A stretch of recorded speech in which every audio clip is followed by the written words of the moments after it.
And I think that Margaret, I got a auto respond from her, Rachel. I Yes. think Yeah, she's out of the office this week. don't So think she's seen our message. do we need to designate a new secretary?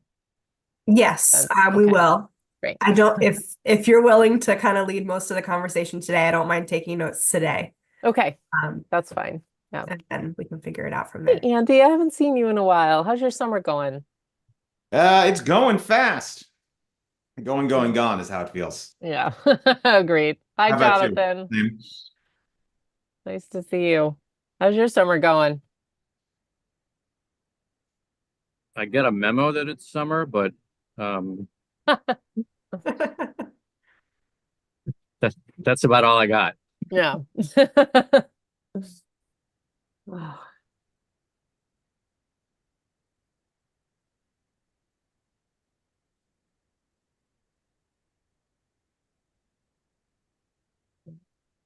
Um, I have to leave at noon. I should mention Okay. that. Unfortunately. That's all right. Sylvan gets out of day camp at noon, so if we can end at noon, that's great for me too. So I can get lunch ready. Um, I'll talk fast. yeah. I'm always willing to commit to talking fast.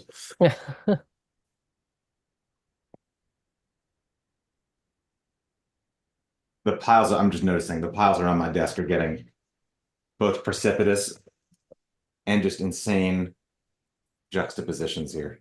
Yeah. What are your summer projects? Just vary of all different kinds, including here's a fun one. I'm slowly collecting. If you guys have all seen these, the Tercentenary pamphlet history series. Yeah. I recently scored some really obscure ones. They're all in the library, but you know, where's my favorite? I mean, until you've really reckoned with the development of the brass industry in Connecticut, you are not really living the life.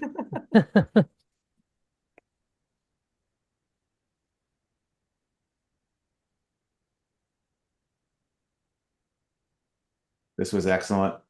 Uh,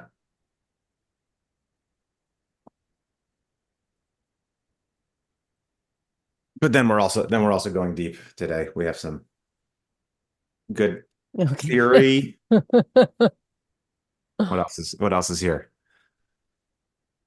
I need some inspiration. Oh, nice. Anyway, I've but this got, is let's see. I'm the reason I'm holding these up is just that if at any point I look viciously attacked and disappear, it just means one of these I like they're just very One of the insane. book piles has Yeah, fallen it's on fall. you. Yeah, exactly. It's like if I move the mouse too far to the right, I risk Yeah. getting brained by hardcovers. Oh boy, I hope we're expecting some more commissioners than just the three of us, but summer can be difficult. See if I've gotten any emails from anybody. No. Rachel, do you want us to get started? Yeah, we can start. I'll turn on Okay. the recording. Great. Okay, well, welcome everybody to the Community and Organizational Engagement Subcommittee. Our main task today is to kind of put the finishing touches on the IDA self-assessment guide that we've been working on for the last few meetings, and that Rachel and Cindy have done some work on. I see that Andy's been in there editing as well, sprucing things up. So before we moved, so we have kind of a short agenda, and that is sort of the main item on it. But I know that we have some updates to provide that I think Rachel will probably take care of for us. And I will say that because we've had a little turnover on Doug Lord is no longer the Connecticut Library Association's designee for the commission. So we will be joined by Margaret Han, I think. Kahn. who's out of the office this week, but hopefully will be joining our subcommittee and will be joining the commission as of the next meeting. If Doug had been serving as secretary, so if there's someone else who's willing to take notes, I will entertain that. Although Rachel can do it if no one else can. Anybody want to volunteer to secretary for this meeting? I got it. Okay, Rachel's got it. I got it. Thank you, All right. Rachel. Yeah, and Cindy is at a like She's at the national national convening. national Yeah. 250th thing in DC. So we'll be excited to hear a little bit about that at the full commission meeting next week. Yeah, she and Jason are both there, so those should have some updates for us. Yeah, so recent commission events. Last week was the 4th, obviously. So Cindy and Steve Armstrong and I went to the Boombox Parade up in Willimantic. We were a small little group, but it was a lot of fun. And hopefully we'll be able to do that next year with a bigger group. And then Cindy took her tortoise to the Litchfield Pet Parade. So we were represented there as well. And then Cindy was also at Bonanza over the weekend. So they postponed it to Sunday. Scott saw her there, but they postponed it to Sunday because of the weather, but it sounds like she had some good conversation. So we've got some ideas on what tabling at events is going to look like, how to make it better, all of those things. We do have CTH staff has volunteered graciously to join all of the, we've got full coverage for staff for all of the festivals that we'd like to attend for the rest of the summer. So we're just looking to fill in with some commissioners, and I know we've got some volunteers for that. So we're filling that in. I think Denise is going to make a plug for it next week at the commission meeting too, so we can spread it out a little bit. Great. And I did include a link to the there's like a Sign Up Genius link for signing up for those. So just a reminder, if I know it's tough because a lot of these are Saturdays. I'll bring my family to the Maritime Fest in New London, I decided. So I'll cover that one with it looks like Steve has signed up for like everything, amazingly. Yes. I brought my son to the Boombox Parade, but he's not quite old enough to take him to a festival yet. So that would be a long day for him. Riding in a wagon for an hour, it was fine. I don't know if Rachel, if you have that link handy and want to pop it in the chat in case anybody wants to kind of get that in an active tab to remind themselves to do it. Or I can try and find it. You've got it. Oh, thank you, Scott. I always count on Scott. So that's where we are with that. And then do you want to take it away on the guide, Amris? Sure. Great. I can share my screen here actually, so we can walk through this together. Just have to find, Zoom keeps updating and everything changes how it looks. I feel like every time I start up Zoom, I have to learn it again. Okay. So I think the main thing that we want to do today is walk through our IDEA planning guide,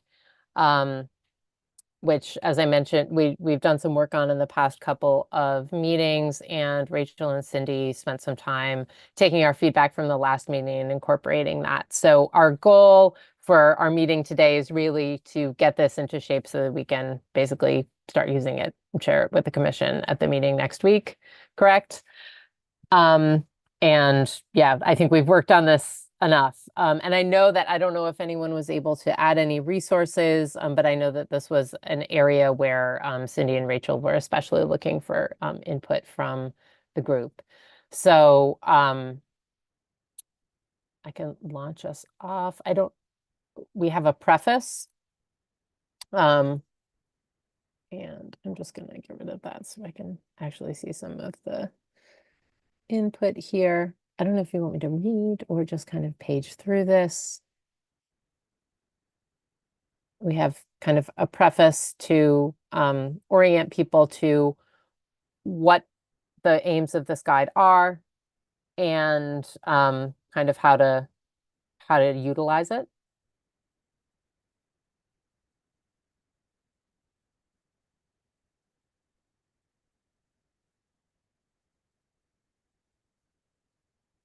And I think we've, I think I appreciate your edits, Andy, and just kind of keeping the jargon out and keeping it concrete, and very down to earth. Yeah, my only note there was that I think that I think the document was using intersectionality to mean diversity. So I just placed that.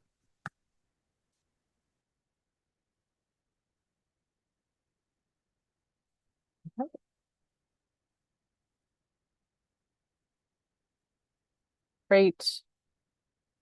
I think we can move to goal 1.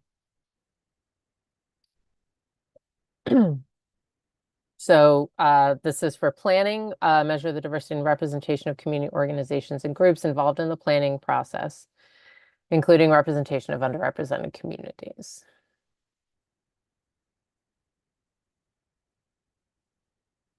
I wonder if we need to have those words. I'm just representation of underrepresented. Do you think we could get rid of this? Yes. Including you're right. underrepresented communities? Maybe I should. Where's the thingy that I'll do? And Suggesting. you probably mean historically underrepresented Yeah. communities. Yeah.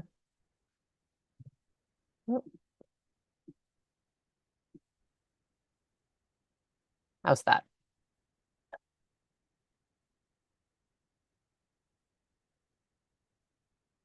And do we want to spell this out? Like, is this the first instance of using this acronym?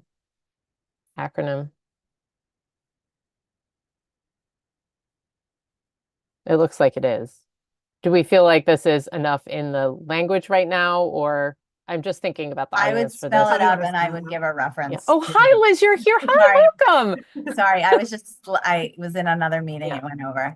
Yeah. I would spell it, I would Yeah. identify it, and I would also reference it, like give a link Yeah. so that people know it's not something that was made up by the Yeah. 250th. Okay. What would you link to there? Whoever originated the acronym. I don't, Yeah. at the top of my head, I don't remember. Okay. I'm gonna say add link to Dictionary, I don't know. yeah.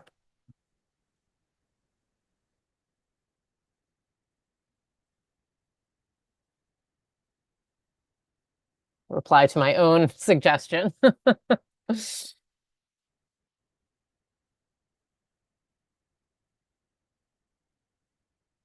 Okay, women. Sorry. To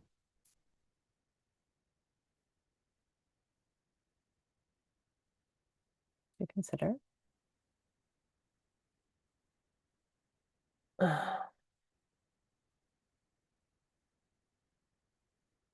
Okay, Andy, do you want to talk through your comment here? I wasn't at the last meeting and I didn't make the edits, so I'm just shy to sort of jump in at this late date. I Yeah. know we're trying to finalize it, so I'm glad to not get involved. But I think my note Yeah. there was just that these categories aren't parallel. Like ethnic and racial is not the same as saying lesbian, gay, bisexual, transgender, queer plus. One is sort of obviously one's a category and one's like a identity type. And I just thought, in general, the document strikes me as like struggling a little bit or hedging its bets a little bit between like, are we trying to say that the group should be diverse and inclusive, so you have to make sure that you have Democrats and Republicans and independents, or are you trying to say that we don't want to have a whites only organization here? We want to make sure that you are, if you're a white, predominantly white group, that you're make sure that Black people are included in the project. And those are sort of two different. One is a sort of affirmative thing, and one is just sort of we have to mix it up. And this was where that sort of that tension seemed most sort of unproductive. And so I proposed alternate language here that emphasized thinking in terms of people who frankly might be alienated by the idea of an IDEA assessment, and said, so my proposed, if the text is too small for people to see, I just said, was the planning all done by people identified as part of the same group, or have you included people of different ages, religions, races, classes, genders, physical abilities, political orientations, or other identities or life experiences that bring different perspectives into the conversation? Yeah. That is a kind of phrase that I think any of us could Yeah. go to war defending. Did you have groupthink, or did you have people who were different from you in the group? I love how you read that. Okay. Yeah. So that was my proposal there. Okay.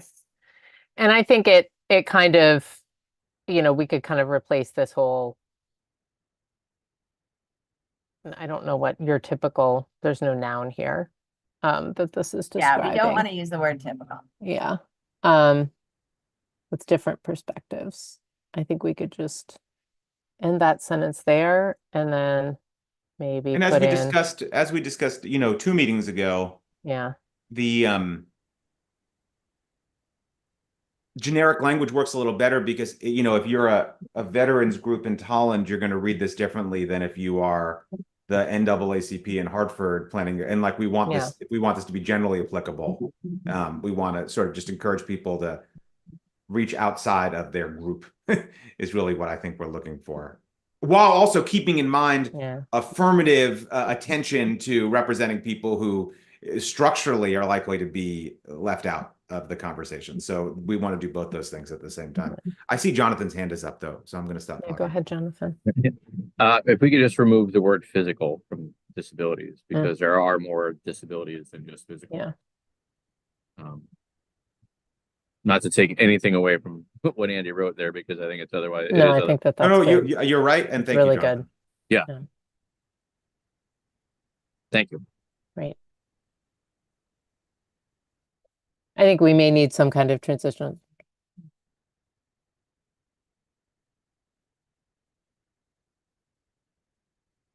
I think, because this is phrased as a question, I wonder if it should essentially kind of go below, or if we should rephrase it to say, the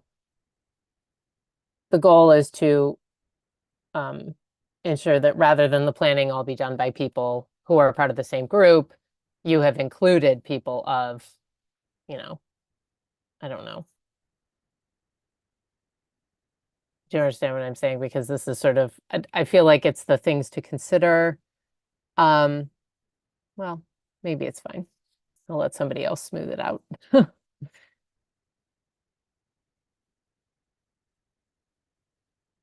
I think it's a good kind of orienting question, I guess.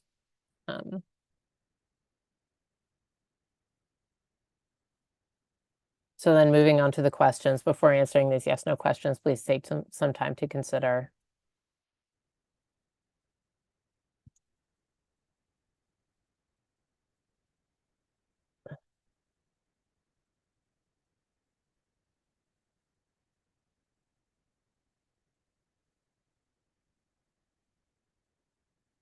Are we looking to fill something in here? I was just thinking about the questions. Mm-hmm. And I came completely not, I did not do any of my homework. So I'm thinking about the questions, and I'm thinking about maybe a question that, and maybe this is redundant, but something like, how, I don't even know how to say it, but how can other people be included in the planning to make the event more rich? Right, more meaningful, or more, whatever the word is. That's where I'm going, and I'm gonna just say that is not the right language, but it sort of has that, and I don't know if we have this as subtext or whatever. It's sort of subtexty here, is that the reason you do this is to have an event that is a more textured, interesting event, right? Yeah. That's why we want one of the reasons we certainly want diverse perspectives in the room. And so this may make people consider in a way like that is not threatening or scary, because they want their event to be the best possible event. What about just better? Make the event better. Better is fine. Yeah. Nobody wants, it is not the commission's position that anyone should Yeah. do anything to make their events worse. But we definitely believe that you should take affirmative point. action to make your events better. Yeah.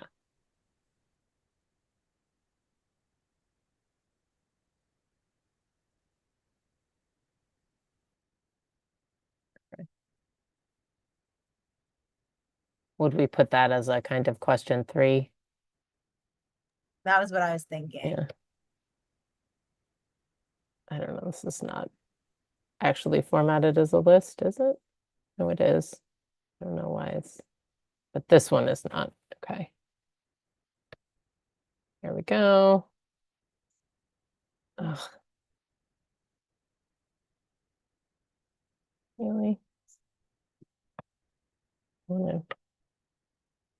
Seriously.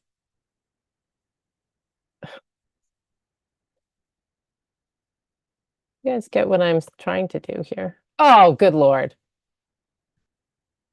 Ah! Rachel, I'll let you figure that out. I It's just supposed to leave be a it. part Just- of one ordered Just list. walk away. Sometimes, OL, close Yeah. OL. All right. LI, I guess. I'll clean it up after. As long as we have the idea. Yeah. Okay, good. And then we have a series of, I like that phrasing. It's just like, it's really very, like, nobody wants to make their event worse. Do we want to have this in here? Or is it too, No, because any example is going to be too fraught. yeah.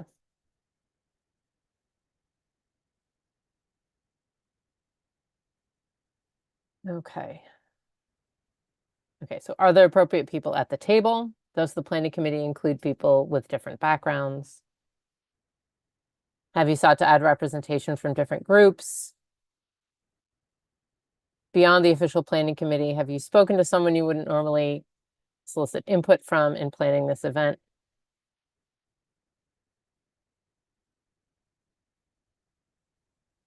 Are you getting outside your comfort zone? I'll just note that those last 2 questions assume that the planner is not good at this and does not normally do this as part of their practice. Mhm.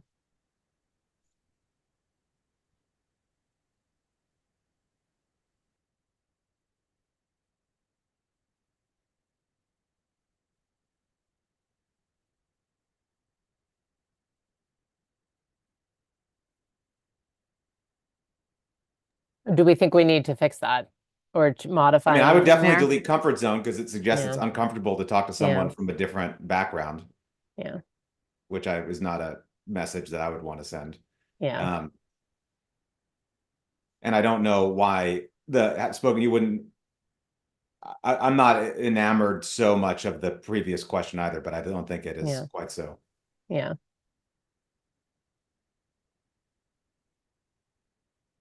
So do we want to nix these questions I would cut or? my suggestions to cut them both. But there's a lot of questions, and I think these are less germane than the first 3. Yeah. Do you have appropriate people? You have people with different backgrounds, and have you worked your best to make sure there's people with different backgrounds? Like those are the 3 important questions, not how comfortable are you, Yeah. and is this a new practice for you? Other folks feel comfortable cutting these 2? Jonathan, Liz, thoughts? yeah, sorry, my computer is like not liking any first clicks. It's I like, saw you nodding, Liz, just for Yeah, the record. thank I noted. thank you. I was nodding. Yeah, let's try. I think there's redundancies basically. I would have And stopped so- talking if I had not seen you nodding. So I was vibing with the. Trying to get there. Okay. Okay, so resources, folks, if we feel like we have a good set of questions here. We have a demographics resource. The ASLH programming handbook is finally out and has some material on this, so we can include a link. There's some questions, I think, probably from Rachel and Cindy about whether we want something on understanding underrepresented communities and or intersectionality. And then also how we want to engage with like differing political viewpoints in here, if at all. I don't know if anybody has suggestions on this.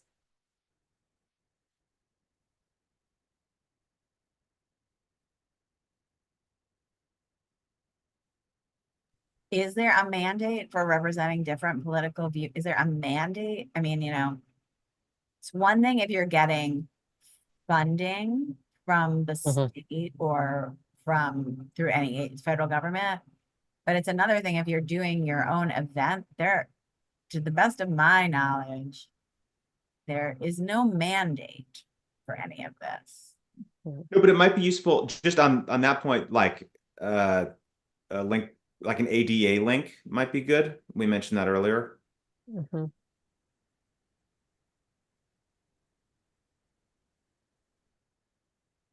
I don't know why that's bolded.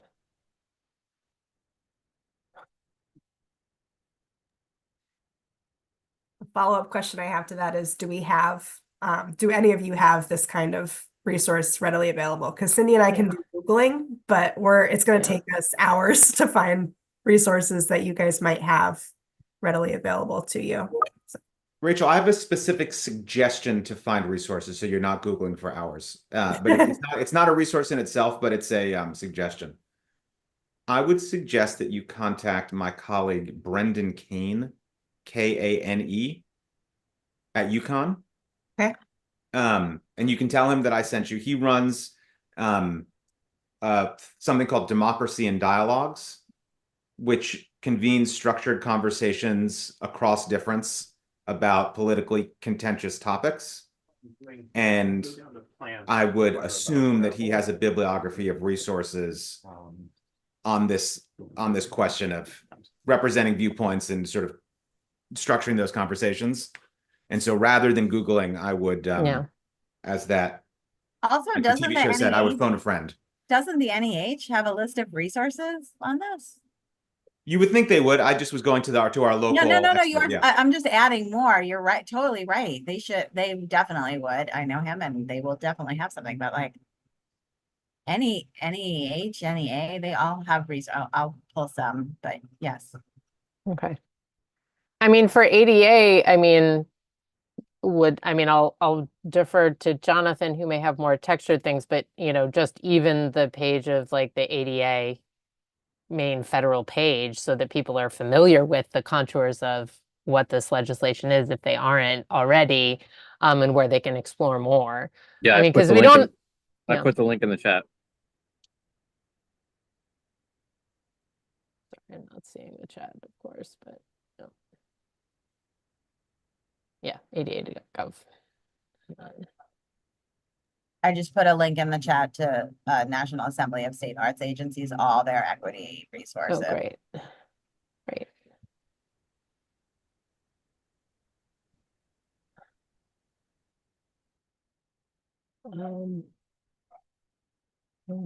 Resources from, what is that? The net, what's NASAA? Sorry, National Assembly of State Arts Agencies. That's it.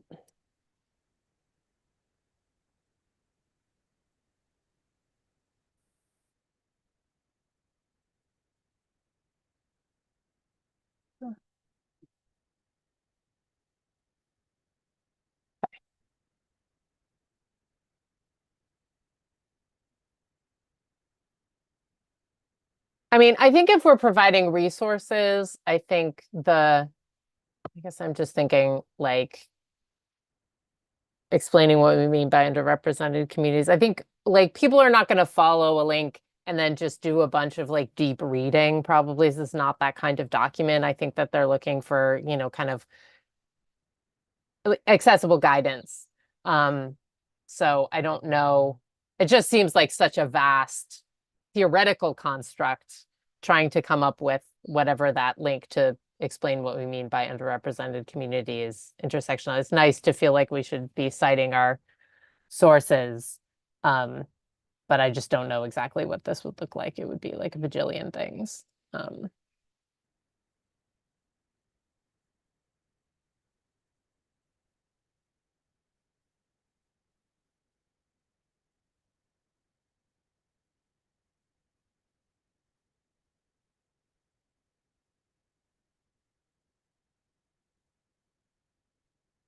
Do these look good? And Scott, do you have, should we just link to the ASLH programming handbook or, pull some material from that? Yeah, I know they just released it, so, I mean, I would just link to it Yeah. directly unless there's some portions you want to start to get into Yeah. when they get into issues of how to help make your uh, commission's programming more diverse. ASLH.org. I think they have there's the online version and then I spent 5 minutes trying to download it because you have to log in and then all of these I'll put the other link in the things, chat so- here, Marissa. Give me Okay, a second. great. Thanks.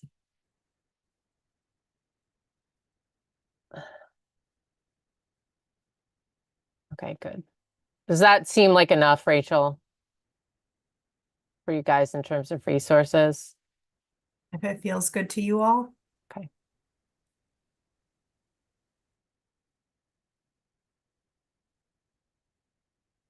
I guess there's another question on whether we want to have just one list of resources at the end for all of these different components, or whether we want specific resources related to play. Because I feel like the ASLH programming guide is going to have resources on all of these different aspects. So I'm wondering if it may make more sense to just compile a general list of resources at the end of the document, rather than have them specific to each section or goal. I think that for some words that people might not know, it might be good to hot link them. And so, I think the word intersectionality could be hot linked. And what I don't know is whose definition you want to hot link it to. I mean, it could literally be, you could literally decide to hot link to, the Oxford English Dictionary or Merriam-Webster or Wikipedia. I don't know, whatever, CTH feels good about it. And BIPOC, I think, could be a hot link. So that's not just, so it's different than resources, which would be resources for further reading. But if I don't know what this means and I need to know what it means in order to continue to finish the paragraph, it would be helpful to have that. Yeah. I don't think we've actually used the word intersectional. Yeah, I took personally, I took intersectionality out. Okay, good. We'll take that one out and then. I feel comfortable with taking that out. It gets us into this academic speak space that I think is probably just not helpful in this document personally.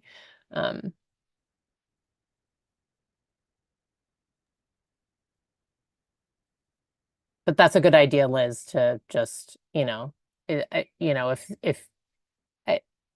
you wanted to, the BIPOC thing. Don't know what you would link to. Somebody else can do a little in-meeting research on that if you want. Let's move to our second goal, promoting. Evaluate engagement strategies, ensuring they reach a broad range of communities, including marginalized groups. I'm just gonna note, we've used under resource, now we're using marginalized. I'm just noting it. I don't know what we want to do or if it's Yeah. okay, but Andy, you're good at this kind of thought process. I am wondering if we could say something as, I know this is language that comes directly from the IDA subcommittee, so I'll be looking to Jonathan for whether this is thing, but if we want to really trim this down, I think really the bulk of it is, the key message is evaluate engagement strategies, ensuring they reach a broad range of communities. That I think is the heart of it, and it potentially sidesteps I think what to Liz's point, Yeah. to the degree that we can keep language consistent throughout. Yeah. Is helpful. Yeah. So we could consider.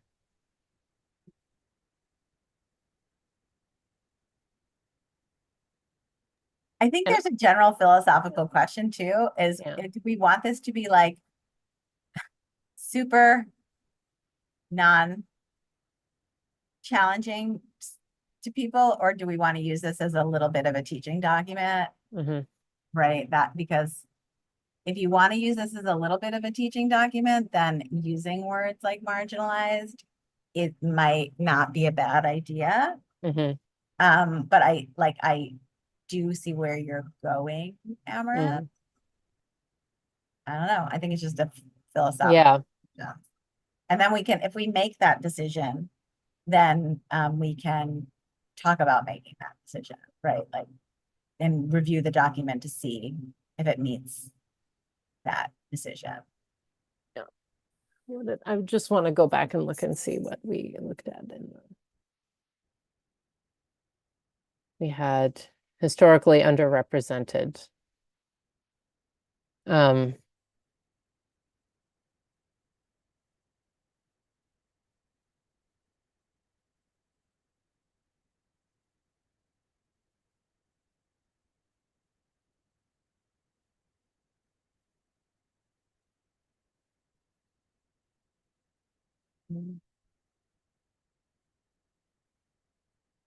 Yeah, well, I mean, I guess I'll if we just get rid say of again, I that, think, I then mean, sorry, like Yeah, Liz go has said, I said it before, like more obliquely, but again, I'm not, because I wasn't here, I don't know if the goal of this document is to say that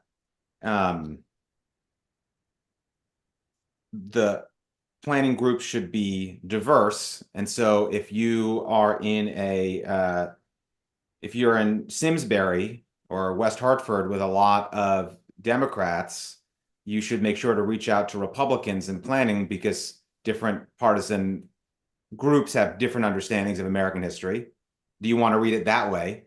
Or do you want to say that the United States is structured in a way where poor people and people of color tend to have less power and voice, and so we want you to take extra steps to include people who tend to be marginalized because of structured disadvantage. And those are two different statements, and this document, it reflects the tension of not fully committing to either and to the detriment of both. I'm not having an opinion right now about which it is, but I think this is the problem that we face now. So I'm just trying to name the issue, and I don't because I was not in the meeting and not on the subcommittee that formed it. I'm not sure which goal we're in pursuit of here. They both strike me as meaningful but different. Which also speaks to it's very complicated. It's a very complicated issue because right? So I always say my museums have a point of view. It's totally fine to disagree with them. But we have a point of view, right? It's like the museums are not neutral movement. We have a point of view. And so am I gonna run out and talk to another political party where I know I do not believe in their ideals in order to have a richer event? I'm going to tell you right now, I'm not doing that personally. Not interested.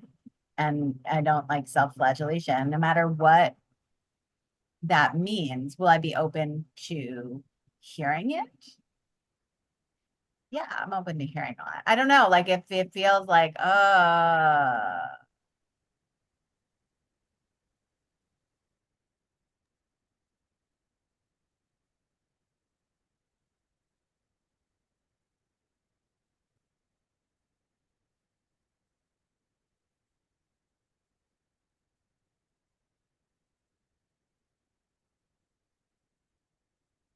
so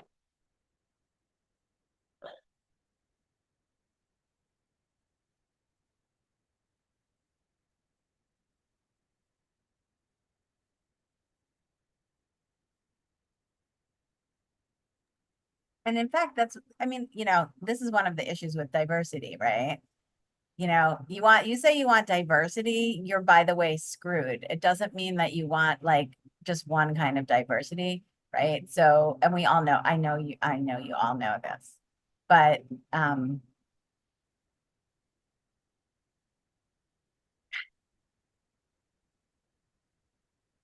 sometimes when you get a whole lot of people in a room to plan something, depending who they are, you don't get a better product, you get a watered down product.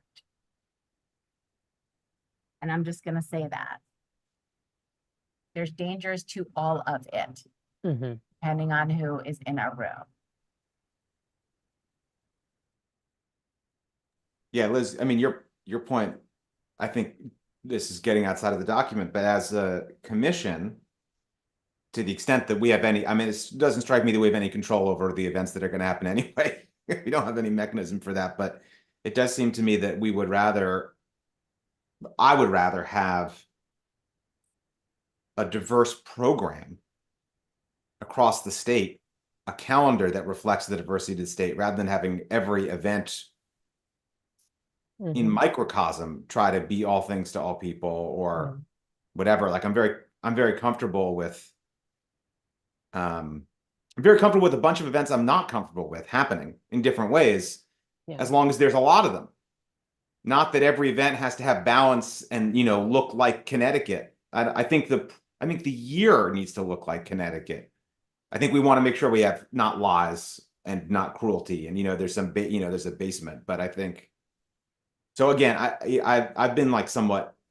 I'm trying not to. I've been unsure what this document is meant to be all along, so I'm trying not to sort of share my Eeyore-ness right now because I know that because I'm not. So I don't. On the one hand, I don't want to sit here and not be helpful and constructive by not contributing, but I also don't know if I have constructive things to contribute. So that's why I'm not saying much here. Because what I would say is I don't know who this document's for. If it's useful, I think we'd be better off with a kind of blanket statement that says diversity means two things. One is this is a year about democracy. Democracy means hearing lots of different voices. So we encourage you to like really cast the widest possible net.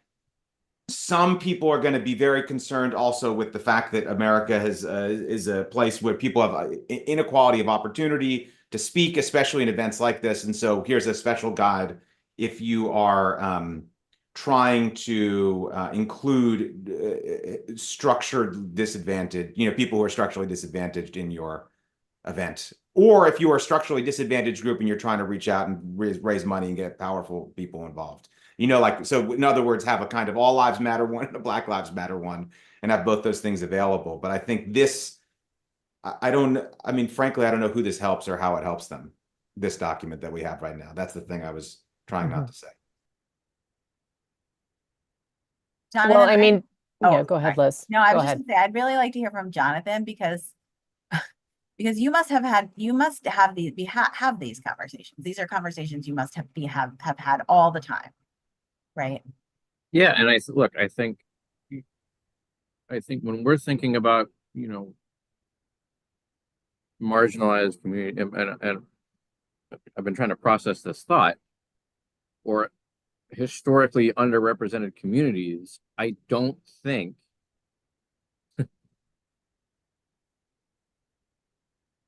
politics plays into it in this sense. We talked about, Liz illustrated it, and I think all of you have. Well, if you're mostly Democrats, do you want to make sure? No, because at the end of the day, political parties are represented. They are historically represented. And at times, one is a majority over the other. But there is a historical representation to all of them. So I think what we're talking about here is historically marginalized. You're talking about again, the disability community, the BIPOC, all of the ones that LGBTQ plus, all of the ones, yeah, there you go, protected classes. Political parties don't play into that, right? So that's I think what we're looking at, and then I think to Andy's point, to sort of break through, who is this helpful for? I think the idea for us is good, Liz. I think the idea there is to put something in front of people that is thought-provoking so that it's not just another event like any other event that they plan. Okay, that they don't just go through them, oh, we got to plan another event. Let's get our same group of people.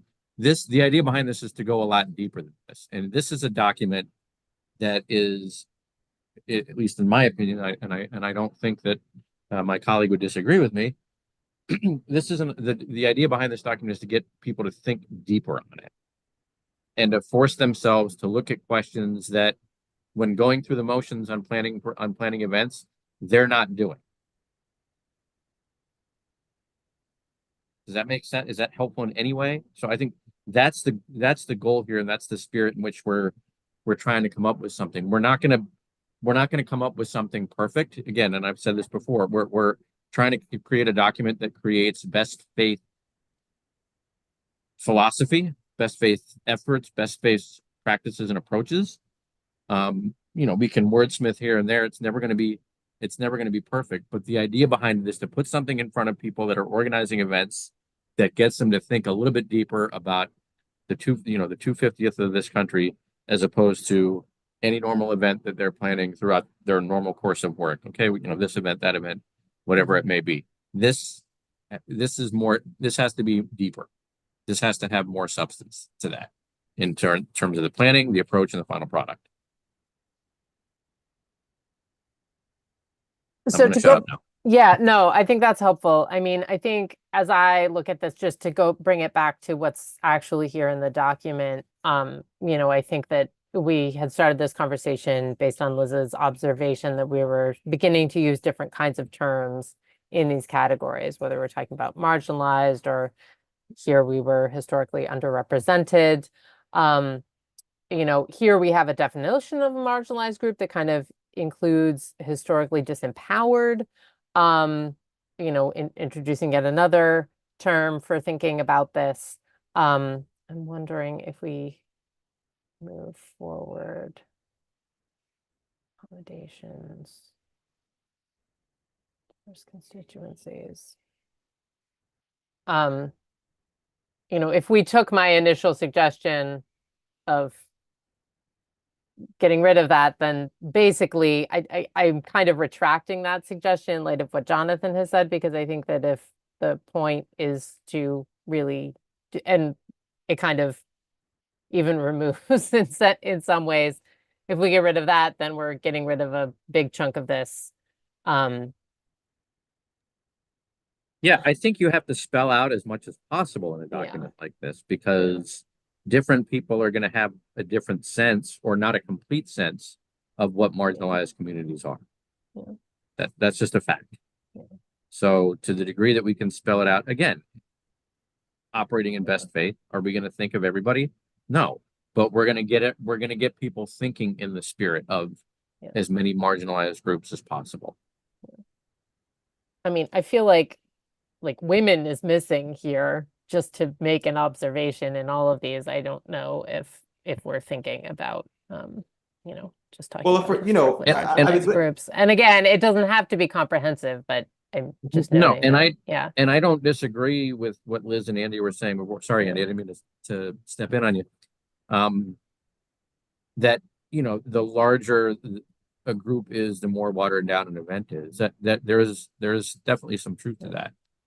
The idea and the endless challenge is for organizations to try to find that sweet spot where it's not narrow, right? But to Andy's point, that it's not our job to make that happen, but it is our job to help create environments in which it may happen.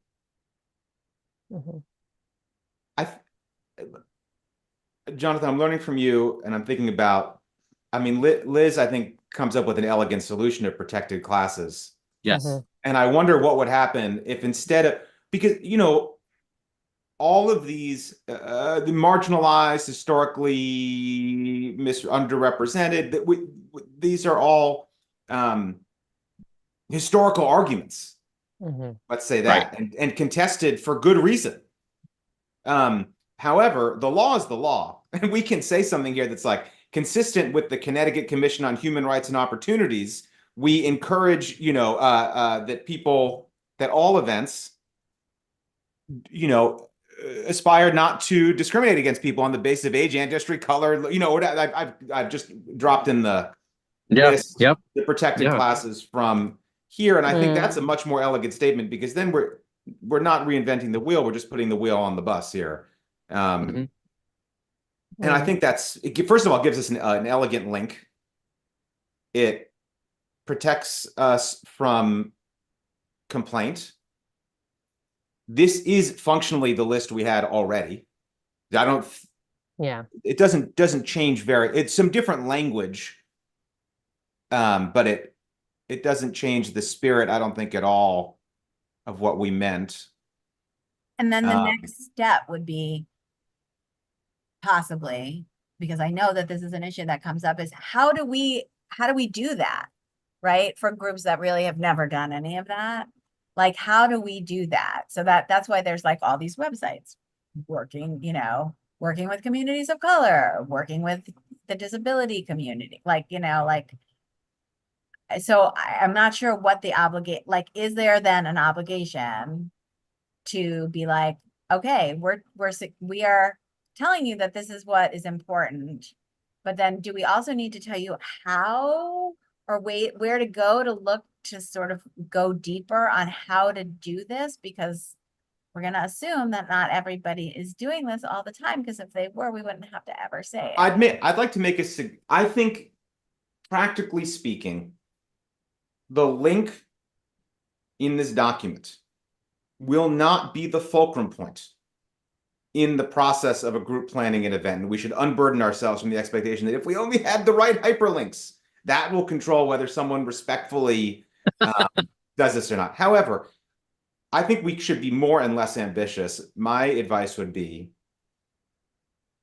that rather than, sure, like we should define our terms and make sure it makes sense and have links for that, but fine. But I think that we should make a specific referral.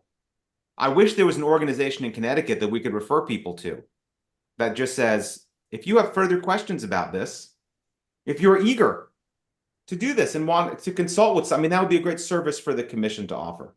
And I don't know who that is. I don't know if Connecticut Humanities has a partner, a partnership already, or, in the way that I said, call Brendan Kane. Like, we're not going to refer everyone to Brendan Kane without signing him up and paying him for it. But I think we need to, but there are groups in Connecticut that do this. There are groups that are competent to consult on these questions. And I think a good place that we could spend very limited commission resources, because we don't have the resources and shouldn't expect to have the resources to plan tons of events. But we can do some kind of consulting, have a referral service that helps people with various parts of it, of their own events. And maybe this is one where we could intervene. And that's a suggestion that we could possibly bring to the larger commission, so some kind of consulting for planning inclusive events. And that we could just sort of the service is available for free to you, or it's, sponsored by so-and-so. And if this is exciting to you, but you're not sure where to start, here's the phone number. I think that's the thing that actually, in my utopian world, that might actually make more of a difference than the right link.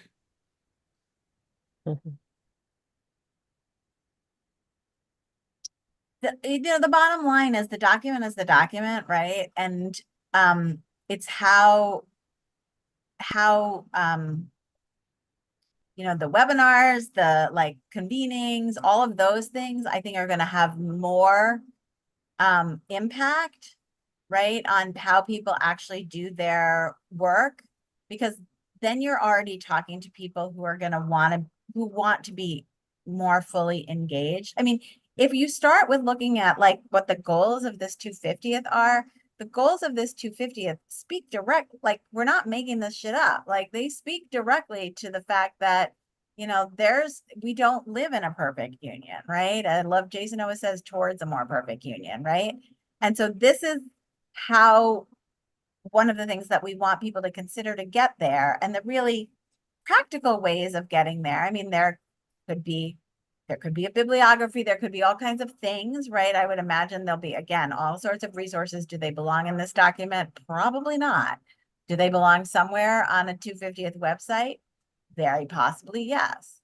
But I kind of like what you're saying, Andy, because by kind of having this discussion, which I just typed into the chat, but I haven't posted it. I love that we can have this discussion. It makes me feel so lucky, because I actually feel like I can say I can screw up and say something wrong with you guys. And you won't hate me. You might judge me a little bit, but you won't hate me for it. And judging is okay.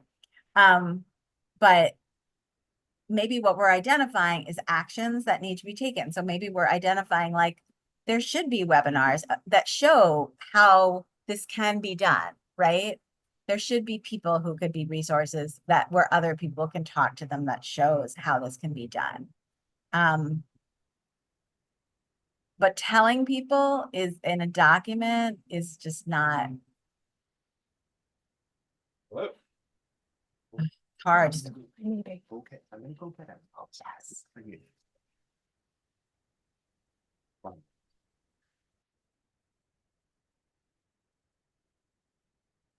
I keep So- saying this idea of a document. So you want to work with people with disabilities, ... So you want to work with Black people. So you want to work with, you know, Puerto Rican community members. Like, I'm just laughing about like what, because that also assumes that all of these groups are monolithic, Mhm. which also sucks and is not what you want to do, right? I was told that I could fund people geographically. I can use state funds to fund people geographically, but I can't fund young Black creatives. Can't do that.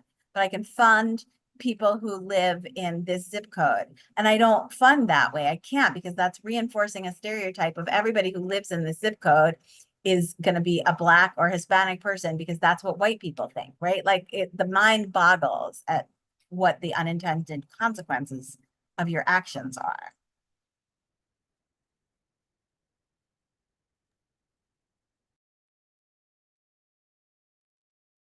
So to the point of the document, which I do want to at least be able to kind of get through, even if we end up shortening it a lot to, I mean, you know, I guess what I'm struggling with here is figuring out whether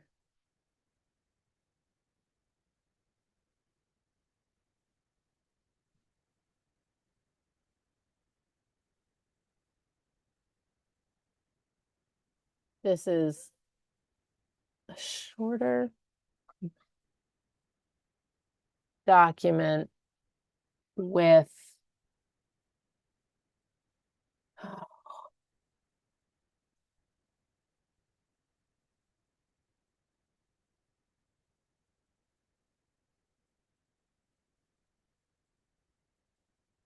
I'm just trying to think about how we can incorporate some of this feedback in a way that gets us to a more finalized document at the end of the meeting, right? And how silly of me to think that with this intelligent group of people, we would be actually at the end of this at the end, but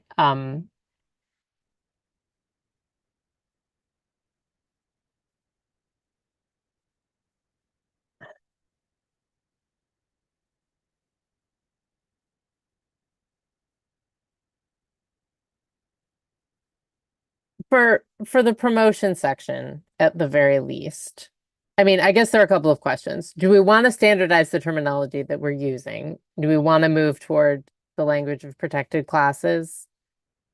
Is that I'll say definitively yes, in the interest of answering the question. I think that's Okay. a good place for us to be. okay? They're widely understood, they're well-defined, and they have a clear antecedent Legal, in yeah. federal law. Yeah.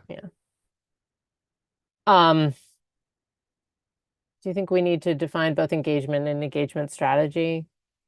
I feel like, No, I feel like we could just define engagement strategy. I think okay, if I'm going to try to give, I'm afraid I'm supposed to go at noon, but Yeah. my concrete advice here, and again, I'm just so shy for every reason, including not running an organization and not being involved in the working group that came up with this document, but I would think that we would want this to be a one-page document. So as not to alienate, you know, to make it more practicable. Yeah. That's like had some bullet points and some key questions. Mhm. And a list of resources at the bottom. at the for all bottom, of the- yeah, or in my ideal world, a referral mechanism. Mhm. You know, we want to help you with this. There's call us here if we can help. That just sort of really streamlined this and said, you know, we're acting in the spirit of the Civil Rights Act, which we have defined in our documents and vision and themes as being the spirit of America. We're claiming it, and we want to make sure that people are included, particularly on these protected classes. And here, as you're planning your event, here are a good question to ask yourself when you are promoting, when you're Planning, advertising, when yeah. when you're planning, promoting, at each stage of the process. Here's a question to ask yourself, and if you want assistance, the commission is proud to be able to provide resources for organizers who want to pursue this. And you can call this number or email us here for in-depth help that is specific to your group and event. Because as we've said many times, one size doesn't fit all in any way. And I think that is more like, I think we can both make I think less can be more, frankly, because I think we can make a stronger statement if we say less. I think we can say more strongly, these, we really want you to attend to these protected classes of people in planning your event. At every stage of the event.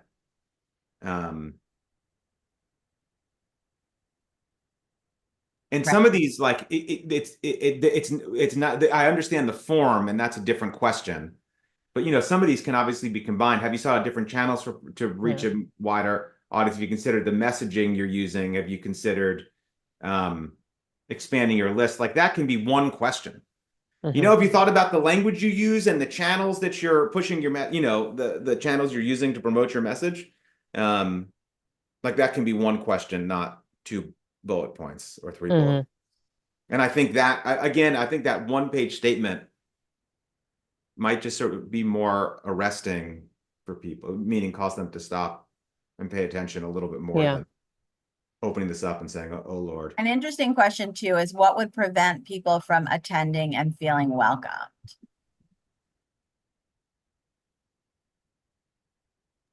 Yeah, have you considered barriers to participation from, from public transit and price to the language that the event's held in to, whatever.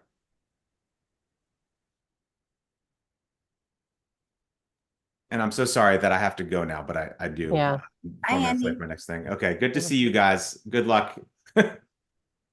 Well, I mean, if people are comfortable with shortening this further, and I don't think that is necessarily a bad idea, I think that what we would want to do in this meeting is figure out what is the language that's at the top.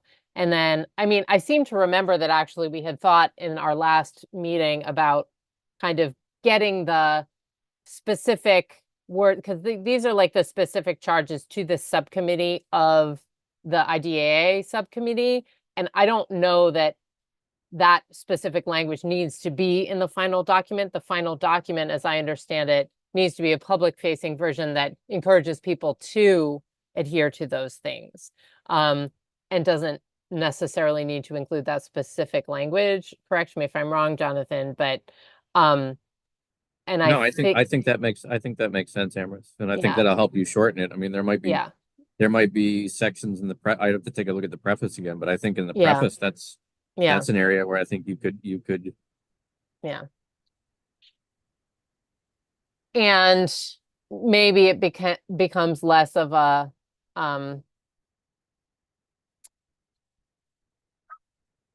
yes, no, score yourself kind of thing, and more just the prompting questions. And then we can sort of condense those down,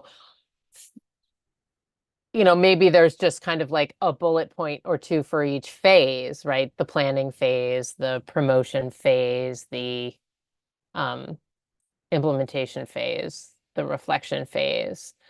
And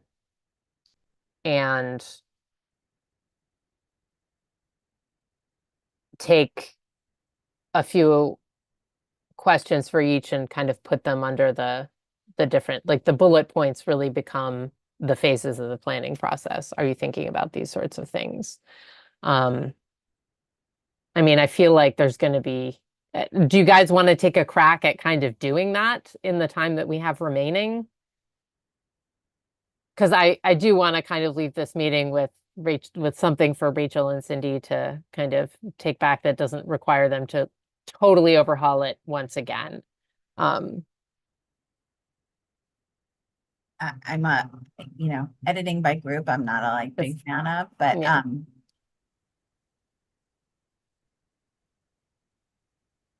So to me, what I think makes sense right now is it's sort of where we landed, that we have this preface, and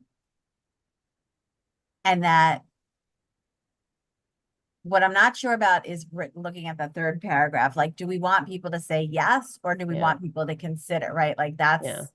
that's a little bit, that's a little bit different, right?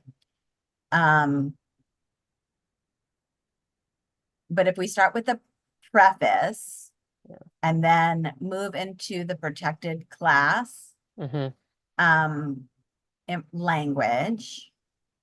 Yep. And I'm not sure if we're saying in the preface what we're going to cover below, like, but if you read this, you're going to see a guide to, thinking about these issues in X, Y, and Z, right? And so I think we should be specific about that. And then, so people know what the point of this, what the point of this document is, right? Like, preface.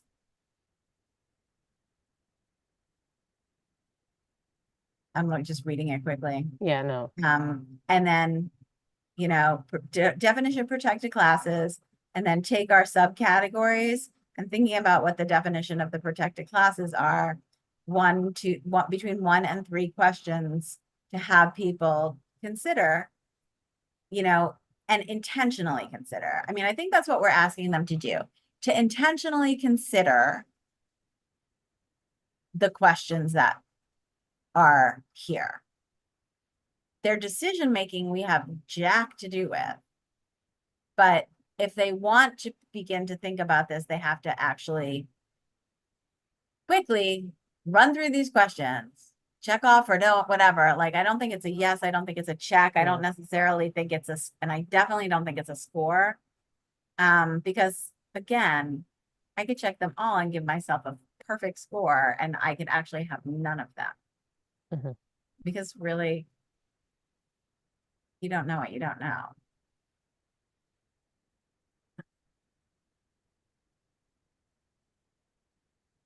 Rachel, can I ask for your input at this juncture on, given kind of where we are and the fact that we may be sort of re-envisioning this document kind of once again, based on the feedback here today? What would you, what would you ask from us in the 20 minutes that remain of this meeting? Yeah, well, we would like to have a final document to share with the commission on Wednesday. So if we can get this like in a clear direction that it needs to be, Cindy can work on making the changes. We'll send it out, and we would need, like, if you want more, if you want to polish it up more, before the commission meeting, we would need that to be done before the commission meeting. So give us a heading, a firm heading, and we can go with it. Because I think last time we had decided that this was the kind of format that we wanted, and we wanted 4 to 5 questions per section. And a lot of the language that's in here, I think, is stuff that we talked about last time. So if we want to change that, then we need to make sure that everybody's on the same page with changing it, so that we're not going back and forth again.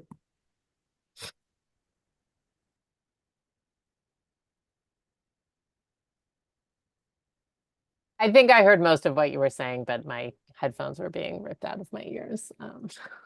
Rather rudely, I might add. Sorry, there's something in this chat. Okay.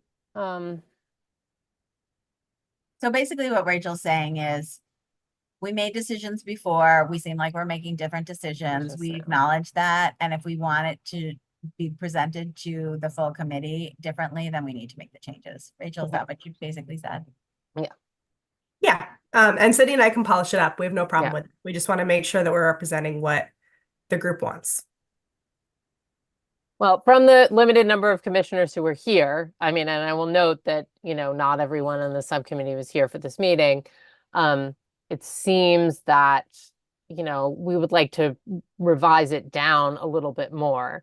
I think remove the sort of particular things and I think calling this a goal doesn't necessarily make sense. I think that maybe just thinking about these 4 phases of the planning process and ensuring that for each phase, you're thinking about these sorts of questions. So that could be one way to condense it down into something that is, I think that, Liz, go ahead. I'm sorry.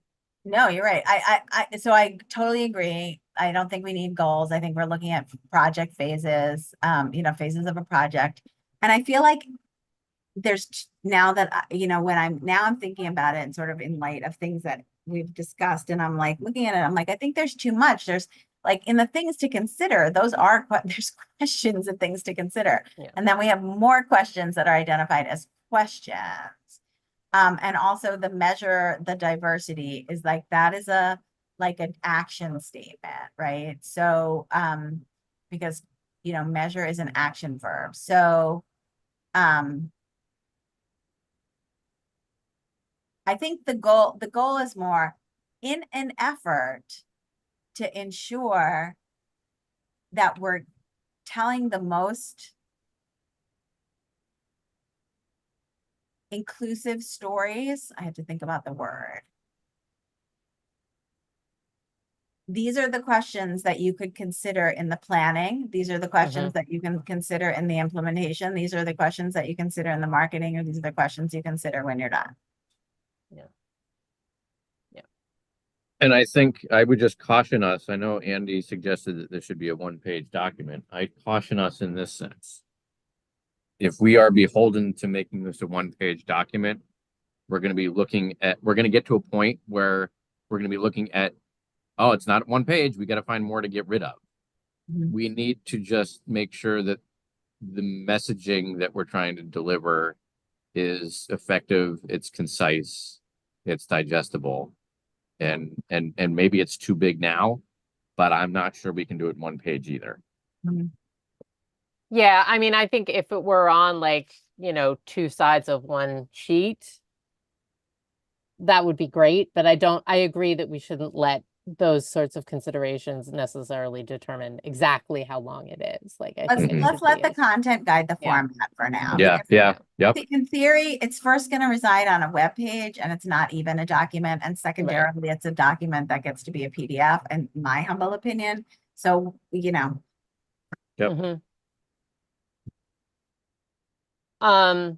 So here's what I might recommend that we spend our remaining time doing is identifying which questions seem to be, I mean, I think we can think about the sort of questions for each phase.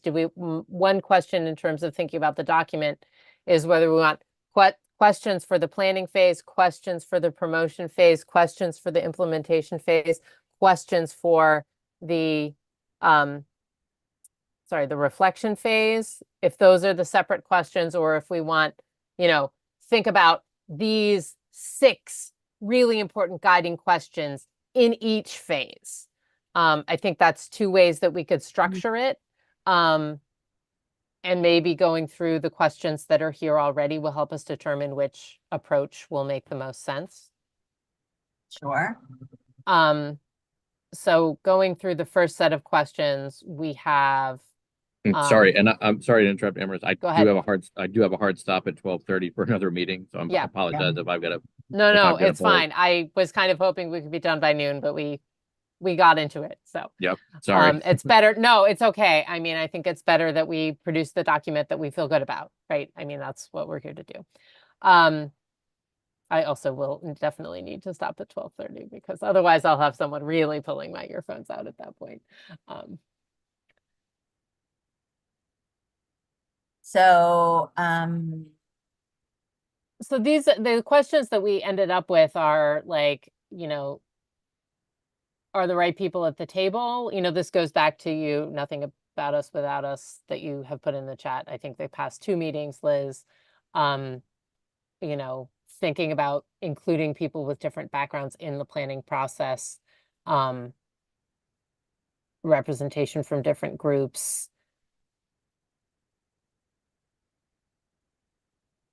Then there's the questions in the planning phase are about language and messaging, networks and channels, potential barriers to participation. And then this does seem like a reflection sort of question. I would agree with that. Mhm.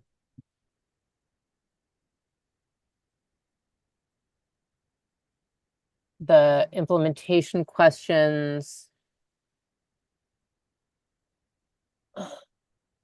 are about thinking about the barriers to access, which is similar to the question in the previous section.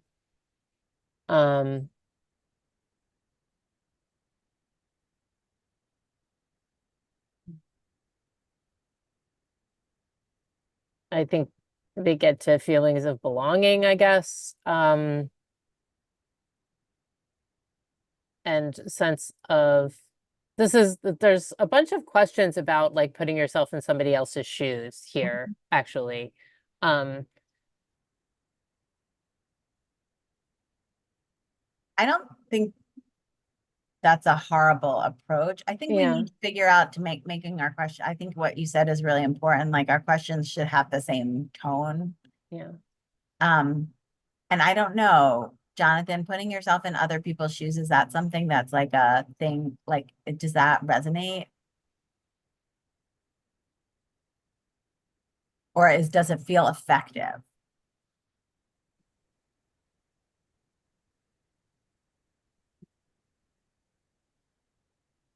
That's a tough question to answer, and I'm not trying to be difficult. The reason I say Yeah. that is because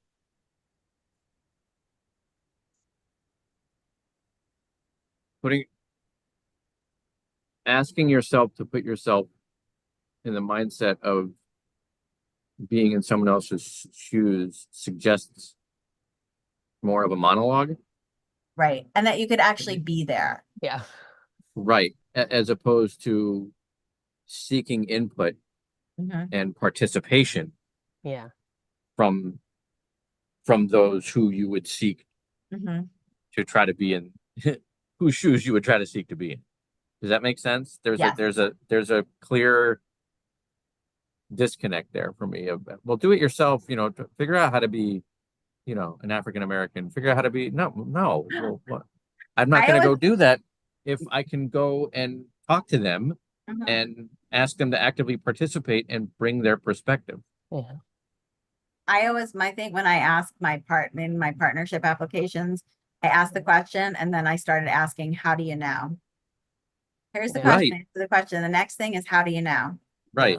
And that will actually tell me so much about how people Yeah. are doing their work, right? Exactly. Yep. Yeah, I agree.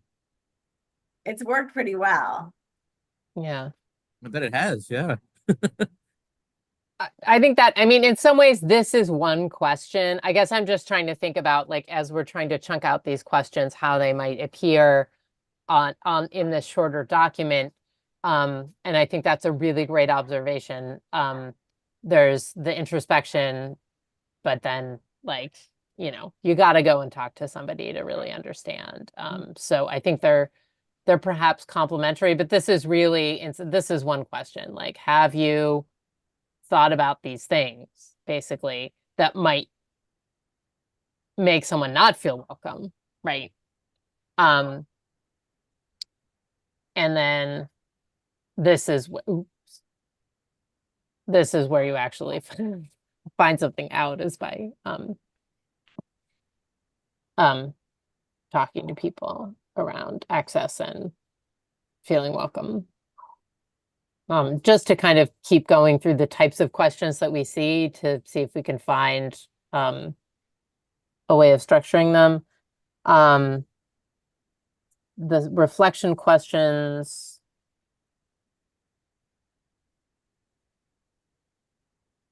I guess, go on.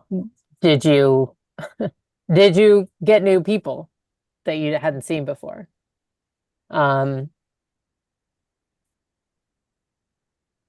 Were you those, paying? those questions are not, they're not terrible. Mhm, Although I think the last one is a little duplicative of some of the others. mhm. Yeah. There was one in the previous section here after your event.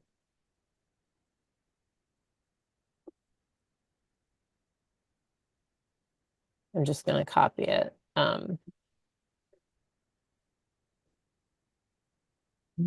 Stick it down here. It's a really major catch-22 here too, Yeah. because like you might know if you're successful or not, but like you might have like done it really badly. You know what I mean? Like, how did you? This is like so hard. And I know I tend to make things complicated as I think about them, so I totally understand. But like if you tried to include the disability community, and then in that inclusion, you were like, what do I need to do? I just need to know what I need to do to get a wheelchair in here. That does, like, you could say, yeah, I did, and they didn't play. Because if somebody was like that, the approach, because the approach is so important. So maybe there's a question here about approach, right?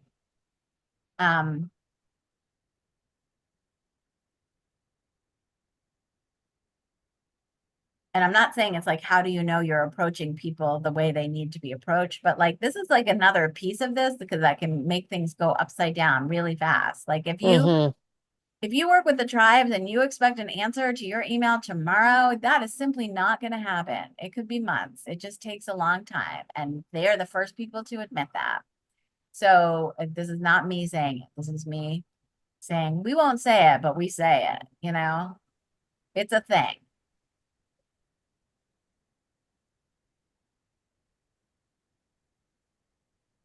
So rushing relationships is a definite thing. Yeah. So you can do all these things, but you can still fail. And I wonder if like you do, I wish Andy was here. If you do all these things and you fail, like the learning that you take away from that is it doesn't matter if I do them, I'm still going to fail, because you don't realize you didn't do them correctly or with compassion or with so there's a whole other thing out there. Yeah.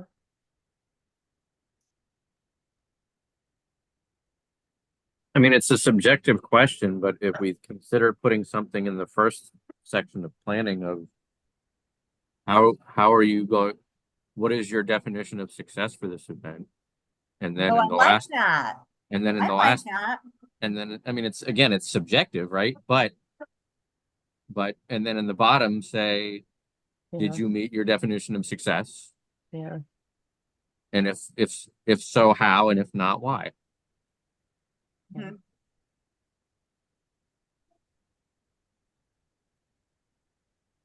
And maybe we just need to have something at the top, since we're not so worried about this, is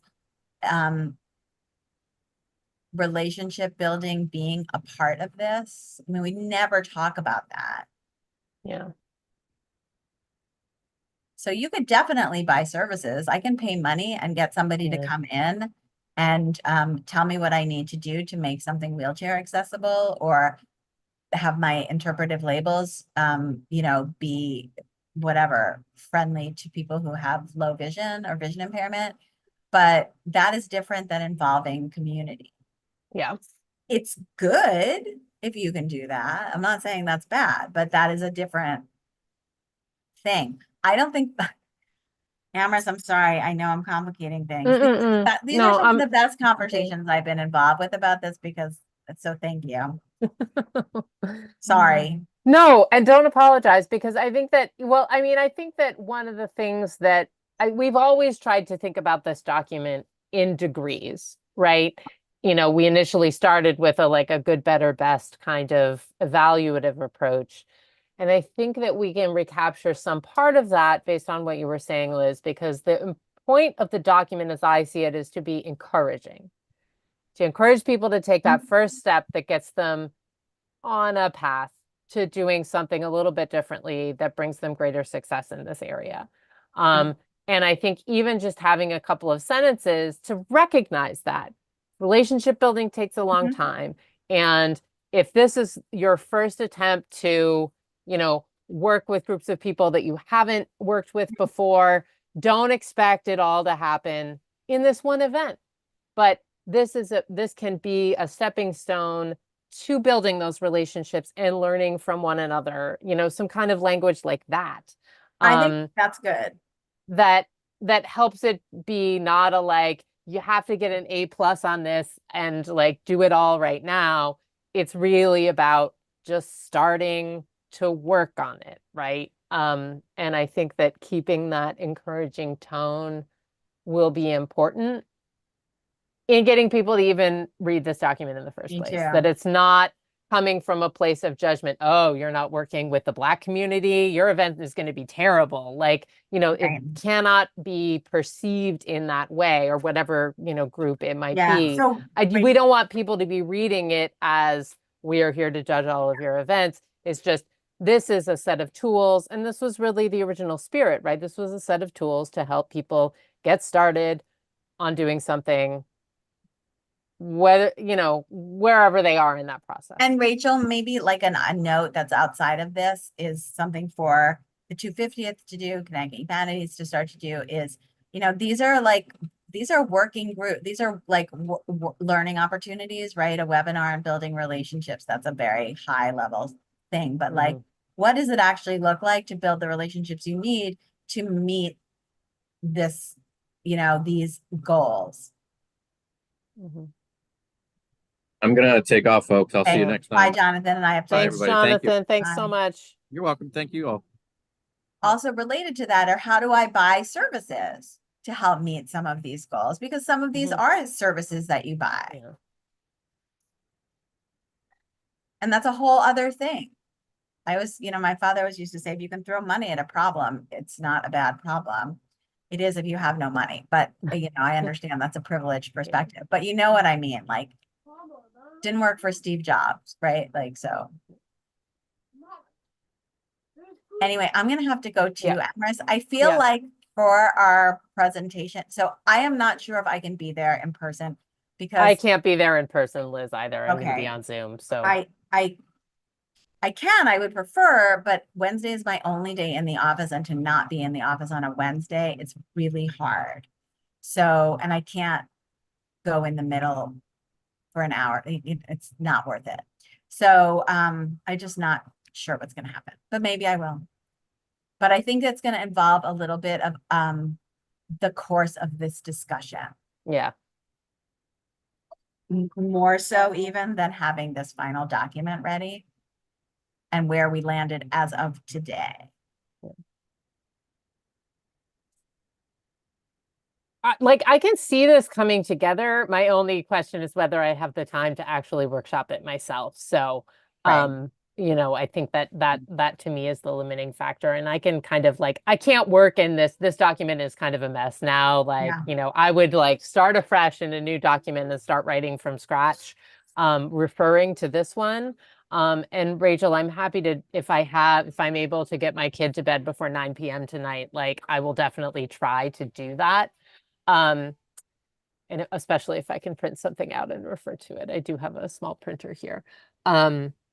But I will offer to do a little bit of thinking, but it's gonna need to take, I need the brain space and the focus time to kind of like spend an hour just writing something. So I will try to do that so that there is something, and just kind of share it with the group and with you and Cindy. Because I also have confidence in your and Cindy's ability to like, take what we have, like the intellectual content, and streamline it, and things like that. But I think that we're not quite at the point where like I want to give you something a little bit more than what is here now, I guess. So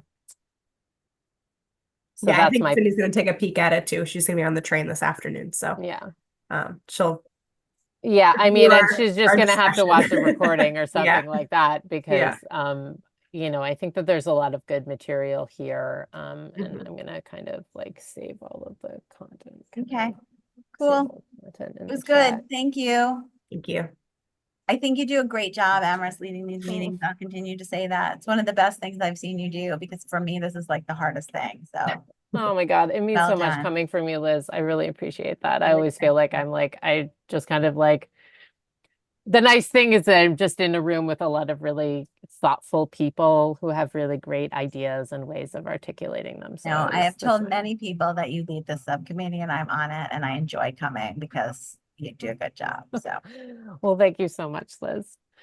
All right, you guys, thank you. It's Thank you. always good to see you both. Okay. See you soon. I'll